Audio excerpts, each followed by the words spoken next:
yang bilang PT dengan Gapit sebagai keseluruhan relasi fiksi antara naskah, teks dengan tubuh aktor-aktornya, konsep penggarapannya. Ini tidak akan nyambung seketat itu kalau tidak ada kegelisahan terhadap membaca kekalahan kebudayaan Jawa. Jadi di naskah-naskah Gapit itu ngomong tentang misalnya ya profesi-profesi orang kampung di Jawa yang itu lama-lama hilang dan habis. Misalnya tukang kerok. Iya, tukang kerok. Terus apa namanya penjual wayang kerdus. Ya, hilang, nggak ada. Jadi kebudayaan Jawa itu lama-lama hilang, terpinggirkan atau memikirkan diri atau ya tidak berdaya. Ya diantaranya diwakili oleh Gapit itu. Gapit itu mengangkat itu dengan bahasa Jawa baru. Ya. Yo metu nek cara Jawa Timur jancuk ngono ya metu ning kono ya metu. Yang selama ini secara estetika, secara sastra Jawa itu tidak diridhoi. Bid'ah. Tapi nek awake dhewe bid'ah kasana ya lho. Wong misalkan jancuk berarti jancuk iso kok jeneng wong. Iya kan? Misalkan kayak begitu. Kan yo bid'ah lawan dengan bid'ah. Lanjut dari jeneng wong dibid'ahkan jadi tisuan umpatan, balik kene lanjut jadi kayak bid'ah anyar ya, bid'ah kasana. Lah Gapit itu begitu, mencoba berdaya dengan relasi yang ada di perubahan sosial ketika itu, bahwa Jawa secara kebudayaan dan secara ekonomi itu kalah dan dikalahkan dan tidak ada perlawanan. Tidak ada perlawanan maksudnya bahwa sastrawan Jawa kalau ngomong soal institusi, ngomong soal formasi salah coba. Ya sebenarnya bukan sastrawan Jawa, tapi orang yang ya merasa diri sebagai sastrawan Jawa kan berarti berfungsi sebagai penjaga gawang kebudayaan Jawa. Sementara mereka ngomong netron tresnaku marang sliramu ora nang kuwi ya iki ngono. Dene yo ambiar kuwi mau oke ya. Joko Tingkir ngombe dawet ya toh? Iya dong. Satru. Hah? Satru ya kan? Iya toh ya. Tapi dihadapi dengan mau. Dihadapi dengan luka mau. Berdaya kembali. Termasuk Jayus PT itu. Salah satu naskahnya yang paling fenomenal Kapus ya. Itu kritik terhadap pemerintah tentang bentuk-bentuk pungli, pungutan liar. Itu judul cerkannya Kapus. Sangat ya. Jadi ngomong soal kebudayaan, ngomong soal sastra, ngomong soal hal yang sifatnya itu bisa statis atau berhenti di tempat. Itu ngomong soal pakem toh. Pakem atau ketentuan-ketentuan itu setiap waktu harus kalian bongkar. Petanya apa petanya? Petanya relasi dengan perubahan sosial itu tadi. Iya kan? Selama itu masih berrelasi dengan apa peradaban baru, kehidupan baru, ambil di situ. Bukan teksnya, bukan ukuran estetikanya, bukan teksnya. Termasuk mau apa jenis tanggapanmu pertanyaanku aku rawani aku kan harus menjawab sementara kadang-kadang aku gak menjawab boleh ono dhewe jawabane penaken to yo kowe takon aku bertanya penaken itu bukan suasana kebatinan kita bukan jawaban itu ada di mana nggak jauh-jauh kok itu kok kadang-kadang ada di dalam sini kok celakanya kita itu selalu senang ditanya kenapa? Karena relasinya aku neng dhuwur, aku neng isor, aku langsung dino jawab pertanyaan enggak. Ya jawabannya dibahas. Golek ono dhewe. Penak men. Wani piro ya. Ora nanggak takon. Wani piro. Golek dhewe. Liru gak takon ngongkon. Ngongkon ya. Ngongkon, aku rawani ngongkon kiai kok ngongkon aku wani. Ngongkon gua apa lebih rendah dari kiai bang? Yang bagian itu nanti diedit ya.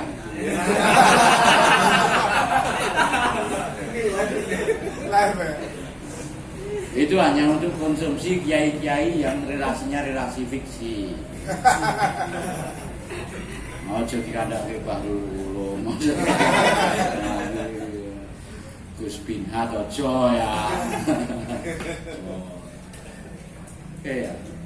Termasuk mau itu relasi Anda kan sebenarnya teknis atau sebenarnya ya cara pandang teoritis ya nggak apa-apa, nggak salah maksudku. Aku meletakkan itu posisi itu di wilayah itu.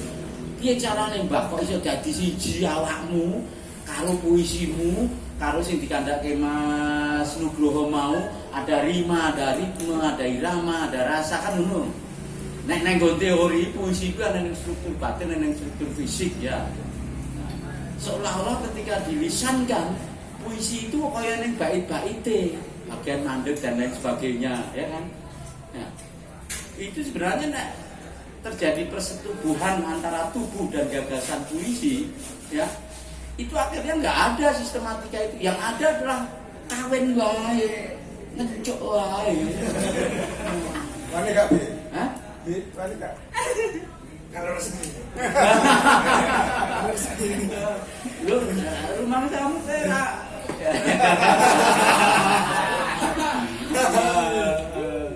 yang namanya mandi junub itu tidak harus berhubungan seksual. Bernafsu secara gagasan itu sudah wajib mandi junub. Nafsu itu ya mandi junub. Mandi pagi tadi mandi junub di tempatnya Om Failo karena pagi-pagi udah disenggamai sama orang-orang gila ini. Wah kacau ini kacau. Nah, mandi junub kalau nggak mandi junub nggak suci nanti mau ke pondok kan. Itu terjadi satu kesatuan ini. Tidak terjadi pemilahan ini bagian teks ini bagian teks itu enggak. Dan itu otomatis itu fitrahnya. Maka di depan tadi saya ngomong soal wajah kita itu puitik ya. Istilah itu luar biasa ya, termasuk anatomi urusan tubuh kita. Ya puitik itu satu kesatuan kan. Satu kesatuan konteks, satu kesatuan laku. Ketika puisi itu dilakukan, butuh tubuh yang melakukan itu. Sing wes atau bukan wes ya, karena semua tubuh sebenarnya sudah melakukan ya. Wes dilaku dewe-dewe. Wes dilaku dewe-dewe. Tubuhmu itu punya laku sendiri-sendiri. Ketika tubuhmu yang sudah punya laku sendiri itu ketemu dengan puisi lakunya orang lain, orang nyambung. Iya dong, tak nyambung. Nah, aku ya gampang kita lakoni darah ketiak puisi gue tak lakoni, tak tulis dhewe dadi dongaku. Ya tak sholati, tak istikharoi. Nah, nulis aku ya kudu. Kalau nek sholat kadang lali wudu. Sing iki ya dedit ya dedit. Serius sih, malah murtad. Jadi puisi, kesenian, ekspresi itu bukan bagian dari teknis.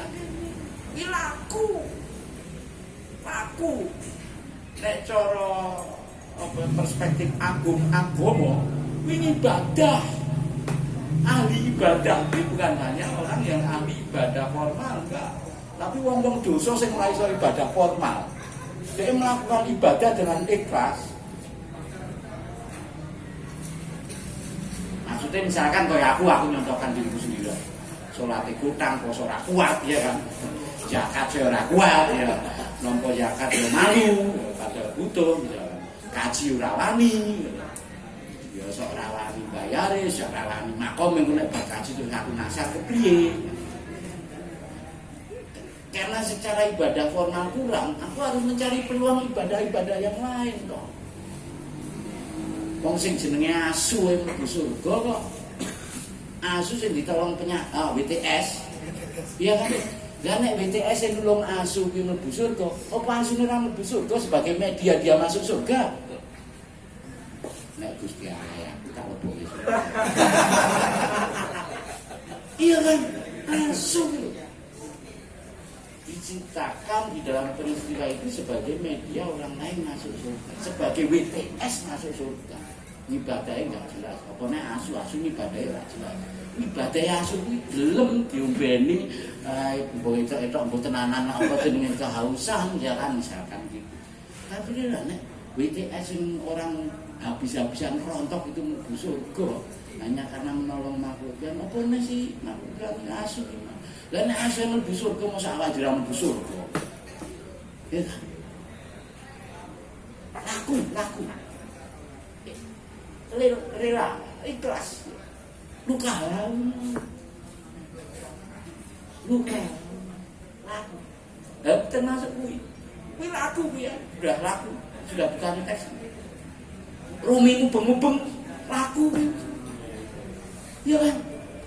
Ya aku yang niru-niru wae, barangkali laku kui ya itu laku kui tenan, lagi niru-niru, niru-niru wae. Lah, awakmu ya laku. Termasuk ketika mengekspresikan lakumu itu di depan laku-laku yang lain itu wah itu berat sekali itu. Bayangkan dianggap sebagai punya ego, saya belajar punya biaya orang terkagum-kagum modal aku. Iki enek gunane ora iki. Ya, enek gunane ora.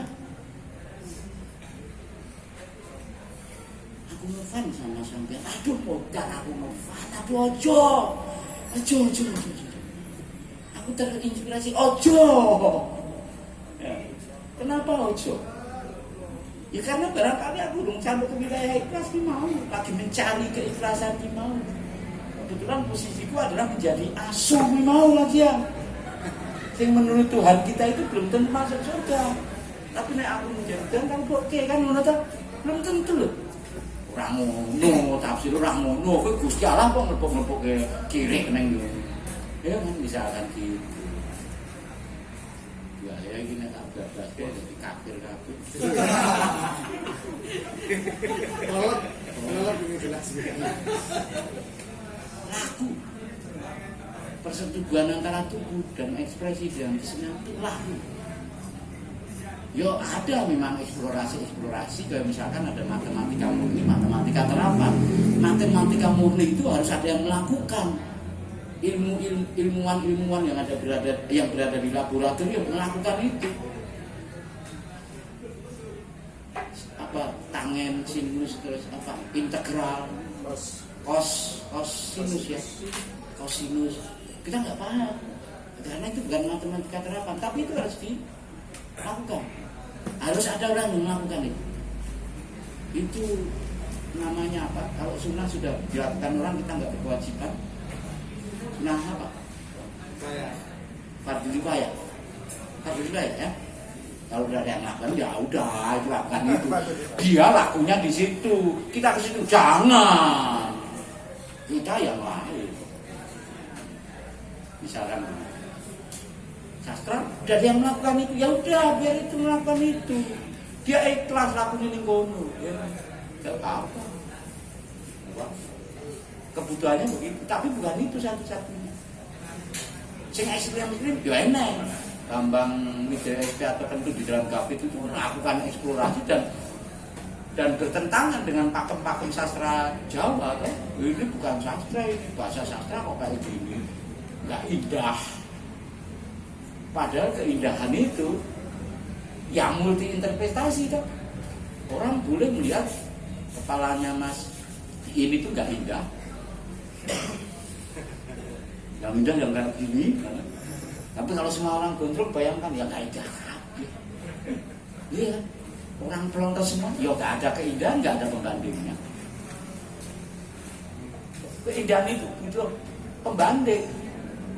Laku ya butuh pembanding supaya lakumu itu semakin apa jenenge semakin istiqomah. Tabrake karo laku, ora tabrake karo tanya jawab lah. Jawab karo jawab, tanya karo tanya, tanggapan karo tanggapan. Posisimu ngono. Takon iki ada laku. Laku.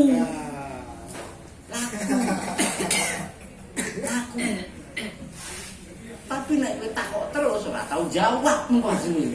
Lho iya kan? Di dalam tanyamu itu ada jawaban. Ra, aku yakin beda iki. Ora enek iki padha. Ini kan perkara pelantas lah. Ngono kejawab ya. Jawab. Jadi siji. Meskipun jadi kan boten jawab tapi kejawab. Ya sip lah. Jawab itu. Berarti saiki makom iki makom jawab. Wih, lulus di santri nih. Ayo.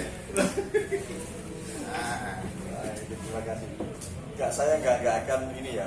Saya hanya ingin meng-highlight aja dari pagi saya bertemu beliau, mulai turun kereta, kemudian sampai ke persenggamaan di Taman Kopi, sampai siang dan hari ini. Ada pertanyaan di dalam mobil tadi yang saya tercerahkan hari ini juga. Malam ini, Pak, di teater itu sebenarnya muaranya itu di apa sih? Kalau kita berteater, beliau jawab ini teater itu kan kumpulan dari artefak-artefak kebudayaan ya. Miniatur dari artefak-artefak kebudayaan. Next, ternyata ya terjawab malam ini. Jadi ketika kita di dalam berteater itu memahami unsur-unsur pembeda itu, maka ya lagu itu menjadi kunci bagi proses kemajuan kebudayaan. Kalau kita kemudian keluar-keluar sendiri, menegasikan orang lain, ya kita gagal berteater. Kan begitu. Tapi kalau kita menganggap hadirnya orang lain itu menjadi penting, maka ya lagu itu yang menuntun kita melewati lorong-lorong yang bernama teater itu dan keluar kemudian menjadi lagu, ya itulah. Dan saya pikir iya. Gitu. Kalau kami masih, ini kan kita butuh ini ya, belajar fiksi. Karena saya juga nggak tahu, pernah ada kisah Pak Jadul Maula sih yang ngendikan ya, bahwa ketika ada seorang dewa kemudian mau bertapa dan titip Cupu Manik ini tolong dijaga, jangan dilihat. Kalau dilihat kamu akan berubah wujud. Ya, ternyata Cupu Manik itu kan sudah hadir hari ini, gitu. HP. Sehingga, oh iya. Nah, belajar proses imajinasi ini yang memang menjadi perantara puisi yang menubuh atau tubuh yang mempuisi. Di tengahnya itulah detik per detik kita selalu punya kewajiban untuk menghadirkan proses belajar fiksi. Kalau soal pelontos-pelontosan itu aku mulai kecil sampai hari ini luka. tapi saya seneng. Untung tak terima sampai ngomong dulu aku Pak Lea sudah ngendikan bahwa kita itu genetik yang bahagia. Sehingga saya pernah diolok di SMA 1 itu lewat sebagai guru. Anak-anak saya itu bilang, bola sodok. Besok itu tak bawakan palu. Bahkan anak jenderal bakal palu dah. Tapi apa yang terjadi? Gusti Allah nolong saya. Palu itu sudah ada di punggung saya, di tas saya. Aku nek sampai di omongin ngono maneh tak pecah gitu. Artinya apa? Gagal guru-guru gitu. Perasaanku dengan kegoblokan saya Pak saya itu. Bawa kan lah kok jujuk ditarik. Pak ini anak-anak kata ujian, ayo sholawatan sih. Sholawatan, lu anak-anak aku lihat, lu anak-anak nanti. Oh sholawatan kabeh. Selamat ya artinya. Tapi dari situ saya mulai itu sudah saya panjangkan karena saya harus pentas gang. Nah ini ya, tuh saya jadi bibit tak panjangkan dan jelek banget bener Mas Arif. Maka mungkin pernah melihat fase saya paling jelek ya. Bagaimana ini tumbuh, ini hilang, ini tumbuh sebau. Saya harus demi peran gitu. Saya lewat tuh Dragon Ball. Artinya apa? Kembali luka haha. Tapi kembali saya harus bahagia. Karena saya menemukan aspek kebahagiaannya. Ketika saya ikut sama Pak Anuk di Jogja, saya nggak kebagian tempat duduk di UC Hall itu. Kemudian ketika kita masuk, saya dipersilahkan. Wah, dibikin Agni Samana. itu dari NTB. Saya nggak tahu ini. Saya juga nggak tahu kalau saya diimajinasikan seperti apa sama. Sama dengan kegiatan di Pemda waktu itu. Undang siapa saya nggak tahu. Saya datang itu saya digeret-geret sama terima tamu, didudukkan, disuguhi gitu. Begitu salah saya dicuekin. Ada, ini artinya apa? Bahwa dan kembali lagi kenapa saya harus menghilangkan itu? Karena ini puisi saya. Yang mungkin Pak Anut nggak tahu apa yang mempuisi dalam buku saya. Karena itu permintaan istri, ya. Saya menceritakan. Oh iya, sangat saya berbahagia ketika istri yang meminta, dan udah saya pelontarkan. Cek reklamasi nggak ditolong lah. Cek. Tapi persenggamaannya setiap saat ya Pak. Jadi alhamdulillah ini semua saya setuju bahwa apa ya? Ya kembali pada lagu. Dan jangan khawatir Pak Anuk, saya nggak akan malu sih rasanya. Karena ini sudah lewat situasi ini sudah memang saya setuju bahwa kita generasi yang memang harus sadar bahwa kita punya gen bahagia tadi. Tapi kalian pun dan juga Luka Haha dan terakhir semuanya itu bermuara pada lagu. Ketika kita menganggap orang lain menjadi penting dalam proses pengembangan kebudayaan ini, ya itulah teater. Tapi kalau kita oyo-oyoan api, oyo-oyoan paling menang diri, maka ya mungkin kita perlu menyelam lebih, membangun imajinasi fiksi lagi. Meskipun ketika kita sudah laku itu belum tentu kita juga berhasil loh ya, gitu. Karena ya waktu selalu mengayun. Berhasilnya kapan ya? Sampai nanti kita ditentukan kamu Rene. Mungkin di situ. Dan kita bukan pengambil atas situasi berhasil atau tidak. Laku, kembali pada laku. Atas banyak banyak. Pertama yang ditepuk tangan Mas Lea kan ya. Cari Kak Gelem. Oke, teman-teman lagi. Bangga. Yes. Terima kasih atas waktunya. Selamat malam Pak Lea.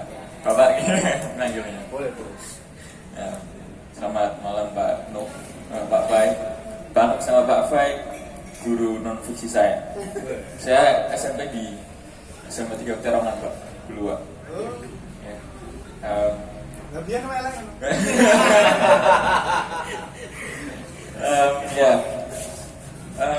Mengenai persetubuhan antara tubuh dan puisi, mungkin polanya sama dengan di film juga. Kebetulan saya di film dan sama aja, ada teks, ada naskah, dan si aktor harus bisa kemudian berakting dengan baik. Dan mungkin ada beberapa yang kita inginkan sebagai sutradara, bahwa si aktor harus memang bisa untuk memerankan dengan baik. Jadi kalau misalkan dialognya adalah bernada marah, maka dia harus marah. Tapi kadang sangat sulit. Kadang aktor hanya mendialogkan marah, tapi dia tidak marah, gitu. Karena mungkin akhirnya saya tahu bahwa ada persetubuhan yang harus dipenuhi, gitu. Cuma kadang saya tuh masih mengsle, dalam artian tidak bisa menentukan titik batasan apakah si aktor ini tuh sudah bersetubuh atau belum. Dan mungkin indikator untuk kita bisa melihat bahwa si aktor ini sudah bersetubuh itu bagaimana. Terima kasih.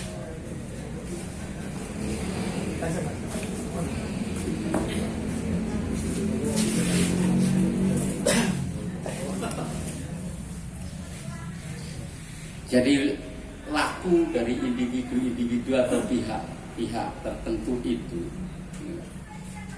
dia terus melakukan proses laku, tidak pernah sampai berhenti.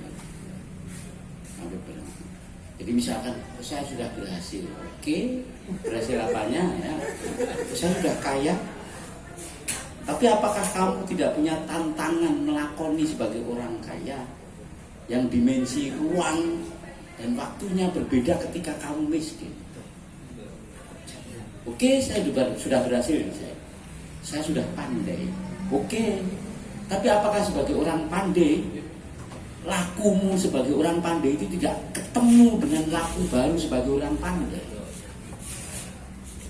Apakah sama dengan lakumu ketika kamu belum pandai dulu?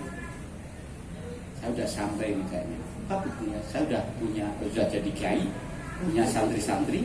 Oke, sebagai kiai apakah lakumu berhenti? Tidak. Ya. Jadi laku itu dia berelasi dengan laku-laku yang lain yang dia dibatasi dimensi ruang dan waktu. Termasuk ketika pihak itu menyendiri, melarikan tubuhnya dengan sejarah lakunya sendiri. Enggak, dia berinteraksi dengan laku alam benda. Kalau nggak percaya, sampean masuk mall dengan masuk pasar tradisional itu posisi tubuhmu beda enggak? Beda, Rek. Kowe mlebu nang saya tadi ngomong dengan Mas Walid ini saat ini jebolan gede gitu loh, apa namanya? Anyaman bawah. Ya, aku duduk di situ, kemudian ada jebolan-jebolan saya luar biasa ini. Tadi sebelum jenengan ke sini belum jebol. Makanya itu berkasih jebol itu. Nah, itu memunculkan posisi respon tubuh, menginteraksi, rasa. Kalau orang biasa misalkan di wilayah arsitektur masuk ruangan membuat ini atau instalasi, kita masuk instalasinya tersentrik yang seperti seperti pipa besar gitu, terus ke atas itu begitu masuk, yes, seperti dihimpit. Atau Anda naik gunung, ya, yes, wah, tinggi banget. Anda menyelam ke laut, yes. Artinya ada laku alam benda itu yang bisa jadi memproses interaksi memproses laku kita berikutnya. Bukan hanya laku dari makhluk-makhluk hidup saja. Itu laku. Buktinya apa? Buktinya itu mempengaruhi pola pikir, mempengaruhi sikap. Kalau di pelajaran anak-anak SMA kita tadi, itu mempengaruhi gestur kita kayak pakai sepatu dengan lepas sepatu.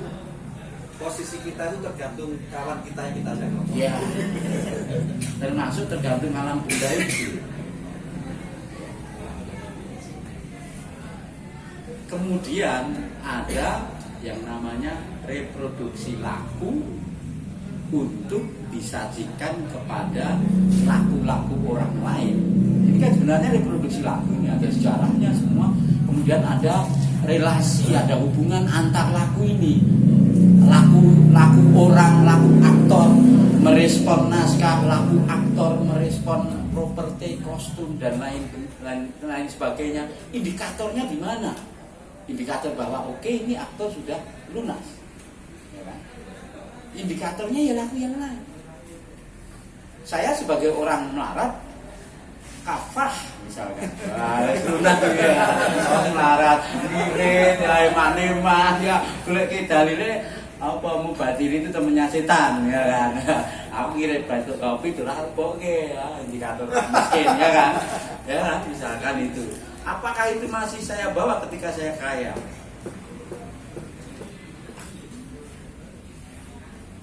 Saya ini sampai nggak ngerti aku Sugito melarat. Karena laku bugi istiqomah. Karena tak kuliah ternyata batin itu temannya setan. Ya kasihan sama teman-teman saya nanti kalau jadi setan. Kalau saya mubajir, bukan saya setannya. Ahli surga. Butuhnya Mbah Adam. Sampean pun. Jadi indikatornya adalah gagasan tentang laku. Aktor punya laku, ya kan? Kreator tata artistik punya laku. Bukan hanya punya teknik dan pengetahuan. Sesederhana apapun, selemah apapun teori dan pengetahuannya, itu laku yang harus dihormati sampai di situ. Tapi memang kadang-kadang sistem produksi modern tidak bisa menerima itu, ukuran-ukuran itu. Makanya kalau saya jangan terlalu teracuni dengan industri modern itulah ya. Dan Bung itu terbukti festival-festival internasional itu yang menang ya kan festival terutama punya film indie ya kan, yang mereka kameranya terbatas, produksinya terbatas, tapi itu bisa memunculkan nilai dari laku gagasan film itu. Bagaimana menghargai masing-masing laku itu kemudian sebagai laku kolektif, sing gagasannya yang problemnya berlenggono sebenarnya. Bagaimana memahami itu? Kami memahami aja. Kalau memang di dalam sistem misalkan teater, sistem produksi itu kan, wah sutradara itu paling berkuasa, misalkan gitu. Atau aktor itu prestisnya lebih tinggi daripada penata artistik, katakanlah gitu. Tukang lampu itu misalkan begitu, lanjutkan itu, hargai laku-laku itu, temukan relasi laku itu. Siapa yang harus menemukan? Semua. Nah, tapi kadang-kadang kita melupakan padahal itu loh, komposisi hidung itu loh, hidung, mata dan lain sebagainya. Wes kuwi awake dhewe nampa laku hidung, laku mata, laku lahir semua itu. Dari dilakoni itu kemudian hidungmu tumbuh. Anak saya itu ada yang waktu kecil karena hidungnya kotor tahu dia udah sehingga agak lebar. Lebar. Apakah itu tidak mempengaruhi area matanya yang kemudian ya kan? Sebagai satu kesatuan wajah, satu kesatuan tubuh, sebagai proses pertumbuhan, tumbuh baru. Baru. Jadi indikasinya kalau sudah ketemu relasi masing-masing laku ya, agak bertentangan memang dengan sistem produksi manajemen modern, apalagi film ya. Masuk kan yang akhirnya yang berposisi untuk guntingi Pak Editor lah. Ya editor kan kalau gitu. Ya editor kudu paham laku, bukan paham teknis saja. Dia kudu menyelami semua gagasan kan. Nah kadang-kadang itu kita sekapi sebagai industri, itu problem, dan memang mau anggarannya beda-beda. Nah itu problem itu, wah kacau itu pokoknya. Desain begitu memang kacau, akhirnya menghilangkan pemahaman. Tapi saya melihat misalkan ya ada sih orang-orang yang lakunya yang mengedepankan laku daripada hal-hal yang lain, itu memang benar-benar mengeksplorasi gagasan. Seperti misalkan naskah Tok itu ya. Tok itu kan artinya adalah mata air. Mata air yang muncul. Mata air yang muncul itu bisa melimpah ruah kemana-mana karena ada yang merawat mata airnya itu. Kalau nggak terawat ya akhirnya airnya kotor atau mampat. Masing-masing unsur di dalam sistem produksi pelaku bersama itu kudu ngisi mata air dan mata batin dan mata hati itu dirisi tenang.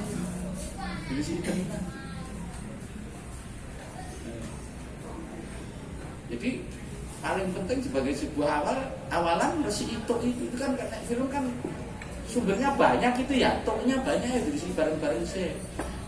Nek awake dhewe bapak dhewe kemen kan apa jenenge bung itu diresiki atau diritualkan dengan mitos atau apa, ojo nguyui, ojo negor wit gede, kan apa ngono tenan kok gendrone do nesu apa ngono tenan.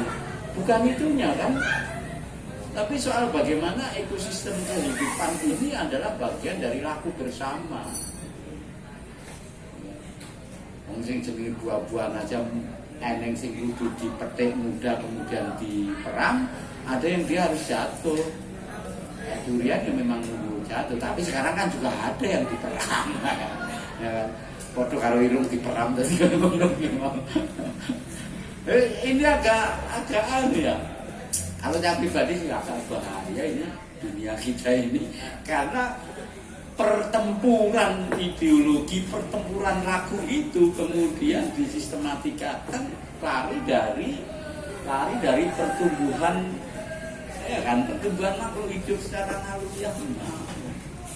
Ya tentu saja wong lali karo Gusti Allah, wong lali karo alam, wong lali karo waktu. Bangga Mas. Mas Kepe. Aku mau janji nih ngono. Kang, aku tuh rasa teko alhamdulillah rasa teko. Aku rasa teko. Karena awakmu teko aku rampung. Kan ngono. Iya, ini juga saya merasakan situasi yang sangat berbahaya ya. Karena peta itu berubah. Tadi sampai di mana titiknya? Indikasinya apa? Nah, salah satu permasalahan satu sisi kita memang dituntut cepat sekali dengan tujuan tertentu, target tertentu yang sudah diputuskan artistik atau yang lain-lainnya. Tapi sisi yang lain tidak tahu peta kita, dan peta itu sudah berubah. Ketika kita mau memunculkan aktor, tiba-tiba aktornya gero-gero, ngomong itu perlu suara, perlu mendengar, perlu bergerak. Lah nek garo ya apa oleh ngongkon, oleh menggerakkan dalam titik itu. Tidak tahu petanya untuk ke Mojo Agung itu, kalau di sini perlu ke Peterangan dulu, nah itu belum tahu. Nah ini karena waktu begitu cepat, kayak nggak perlu, padahal tetap harus ada tahapan-tahapan itu. Kan harus menemukan Peterangan dulu untuk ke Mojo Agung. Menemukan bukan berarti wis teko, tapi kudu sampai di titik-titik itu dulu untuk sampai di Mojo Agung. Nah itu banyak yang tidak tahu. Instan kayak waktunya dan tempat langsung ganti, padahal perlu jalan. Nah jalan itu yang banyak yang tidak tahu. Nah sementara waktu harus cepat di sini. Nah itu yang memang jadi masalah kita semua. Satu sisi produksi itu harus kemana, tapi sisi yang lain kosong. Nah kosongnya itu yang memang harus kita siasati bersama. Ini memang masalah kita bersama ya. Dan agak rumit antara target dan tahapan-tahapan itu jomplang ya, memang.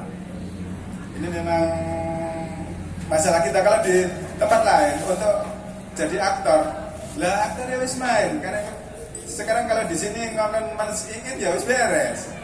Lah sementara yang lain kan tidak tahu tahapannya itu. Kalau di anggapnya di Amerika mau main, dia wis sarjana drama. Mau nyulap dia wis master. Ya wis gampang. Lah kita itu enggak. Wape kayak kudu iso. Nah itu yang jadi masalah bersama ya. Karena amanatnya dari Mas Lea begitu Mas Topik datang harus diakhiri, maka kita lanjutkan untuk mengakhiri. Tapi menarik Mas begini yang Iya. itu tadi disampaikan beliau di pagi tadi dalam bentuk yang mungkin berbeda ya. Ketika kamu marah, apakah marah itu kemudian salah? Gitu. Pertanyaan. Mungkin secara sederhana, mungkin karena banyak aspek orang bisa menjawab ya salah marah itu. Tetapi marah itu kadang-kadang diperlukan juga. Gitu. Sama ketika situasi dalam proses kita selalu belajar untuk bisa menumbuhkan puisi atau mempuisikan tubuh kita sehingga muncul lagu, maka dalam proses itu kan ada persoalan-persoalan apakah moral relasi baru yang terbentuk itu bisa sama apa tidak gitu. Kalau bijak bisa diterima apa tidak. Nah, dalam konteks perbatasan ini apakah itu salah? Saya yakin kok tidak, karena kita akan melahirkan belajar fiksi bagi kita dalam berintrospeksi atau membangun, justru melecutkan bahasa Pak Lea, membongkar kita untuk cari pola relasi baru lagi gitu. Sehingga kadang-kadang mungkin orang lain itu bagi problem, Tapi justru hadirnya ini akan melecut saya, membangun pola relasi baru yang akan bisa cocok. Tapi ketika sudah muncul pola relasi baru, eksperimen kita apakah bisa diterima lagi? Iya lah. Gimana Pak Lea ini? Mohon. Iya, Mohon dijawab ya, tidak jawab, tapi menghubungkan yang situasi tadi pagi dengan apa yang sedang baru kita diskusikan ini. Gimana Pak Lea? mau melanjutkan sana nggak tahu jawab atau tidak ya, cari sendiri ya. Jadi masing-masing lagu itu punya autobiografinya sendiri-sendiri ya kan? Untuk sampai ke wilayah lagu tertentu itulah kenapa ketika masih berproses iya tidak pernah ada lagu yang selesai, ya pasti ada lagu baru, termasuk ketika lagu itu ketemu dengan lagu yang lain dalam sistem produksi kesenian yang kolektif misalkan. Saya ini sebagai sastrawan itu sebenarnya tersesat. Saya itu dulu suka kerja kolektif, teater, berangkatnya dari teater. Kamu brengsek banget nih teater ini, kacau ini. Saya udah berpikir, menurut saya waktu itu ya, tidak ada ampun orang-orang yang berpikir lamban, berproses lamban, berlaku lamban. Wah, ayo jangan, yang nggak bisa jalan tinggal udah. Sampai saya berani mengorbankan estetika. Jadi oke lah, waktunya pentas pemain terlambat tinggal. Terus gimana? Nggak tahu nanti relasi di panggung itu kan orang juga nggak tahu. Ada kejadian teater itu kan peristiwa, nggak bisa diputar ulang. Sebagai peristiwa dia akan memunculkan peristiwa baru. Seperti apa ya? Kita nggak tahu semua. Kita hanya bisa latihan, tapi belum tentu yang kita temui sesuai dengan situasi latihan.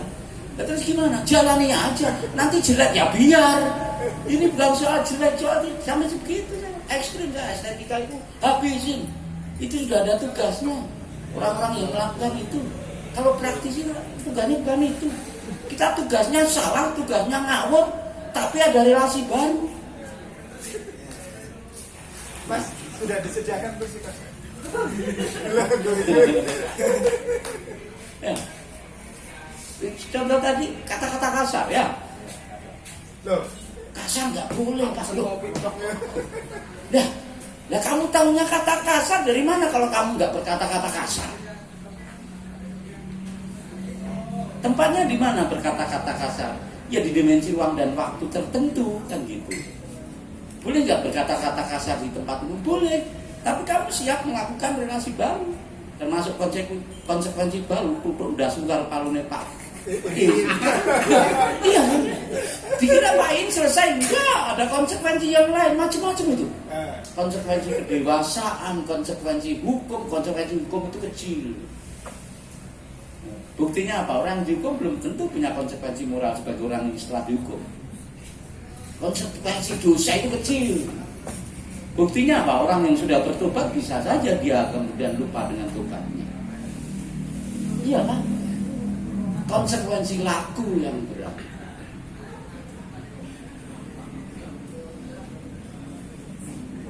Ya kadang-kadang secara teori psikologis ya kadang-kadang kita jumawa mengandalkan teori psikologis bahwa orang semakin tua punya prediksi punya perspektif sudut pandang yang berlapis-lapis. Ya itu kita alami. Makanya ada gelora muda, jiwa muda dengan jiwa tua beda kan? Ya. Ada konsekuensi logis. Tetapi tidak selalu begitu. Ada anak-anak yang usianya secara usia muda tapi dia punya kebijakan-kebijakan. Ya. Itulah kenapa ada anak-anak orang tua yang belajar kepada anak-anak. Bukan hanya anak-anak yang kalau menurut psikologi ini ya. Itu kita bongkar, kita belajar kepada siapapun, belajar kepada alam bunda. Buktinya anatomi kita itu secara otomatis belajar kepada alam bunda. Pemikiran kita, aku melihat panjenengan, melihat ibu, ini selalu belajar itu. Mata kita itu secara otomatis mengalami perubahan ketika melihat sesuatu. Lah kok hati ini dhewe ora ilang. Bajingan iki. Motone tangannya kepikir mengalami proses pembelajaran tuh. Ya, atas nama etika, atas nama psikologi, atas nama ya macam-macam yang daki-daki itu tiba-tiba kita melakukan itu atas nama itu, bukan atas nama hati. Kalau ngantuk-ngantuk kok paham. Ini lagi mencoba ngecek laku dia itu. Ya.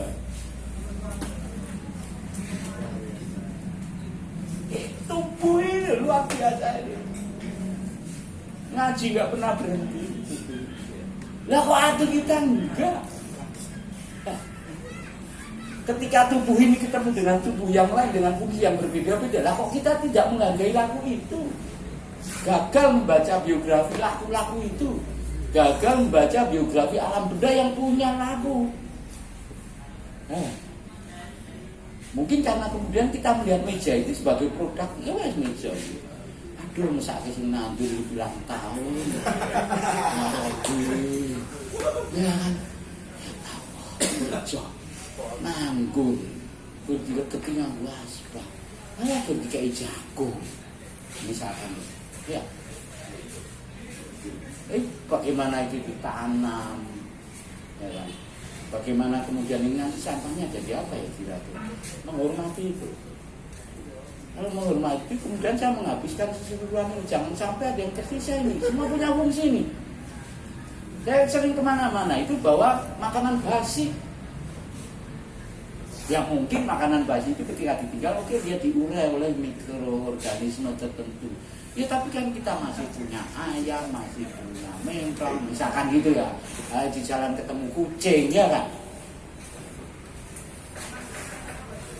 Mikroorganisme punya cara berpikir sendiri, termasuk dasarnya corona itu luar biasa itu.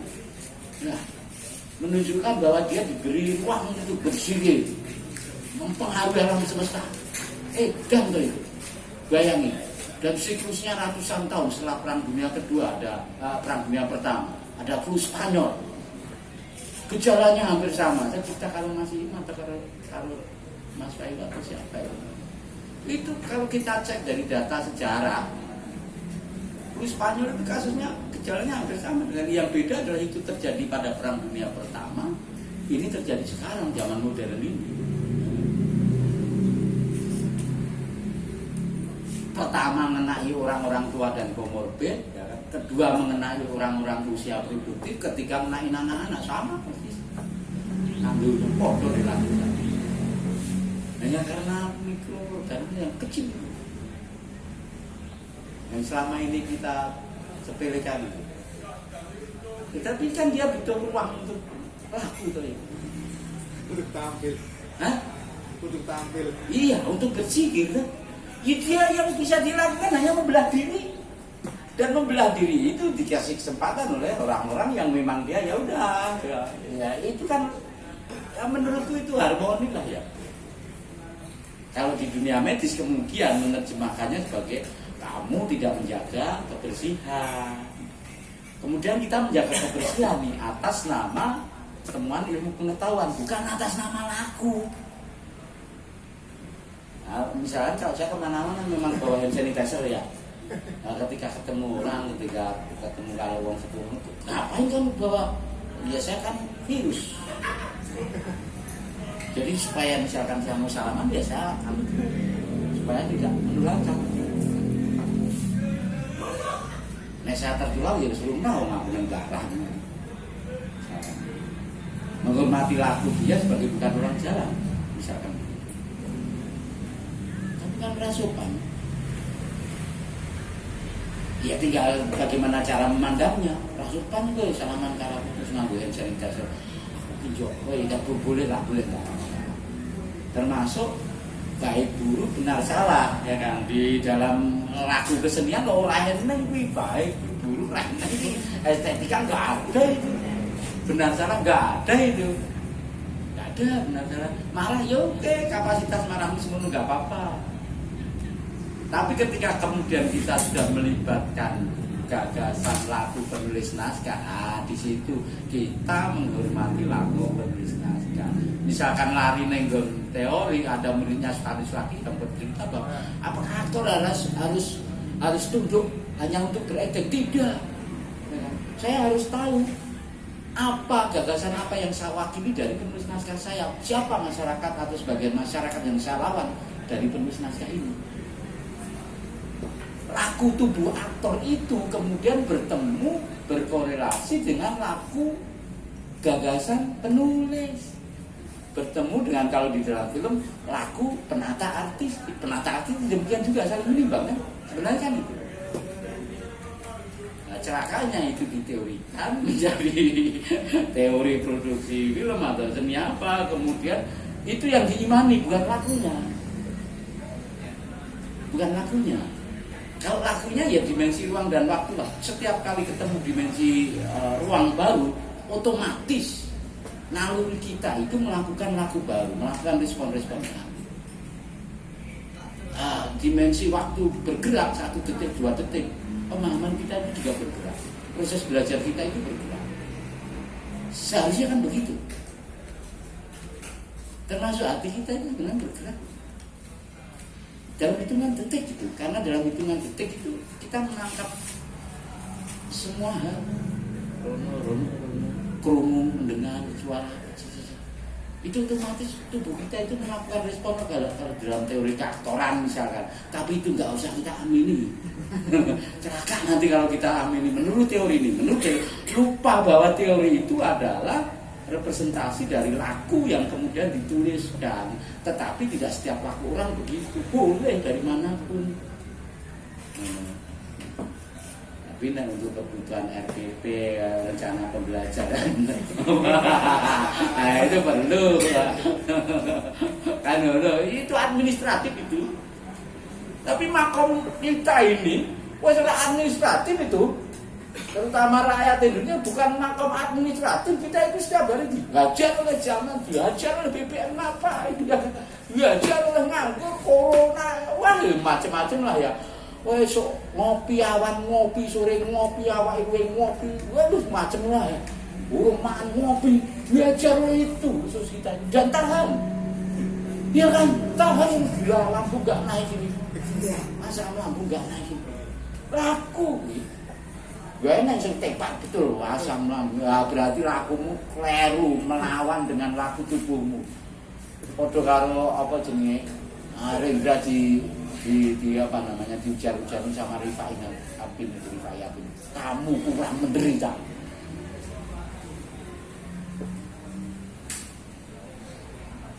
Gimana sih itu pengantarnya. Ada. Tadi kan pengantar. Nah sekarang isinya.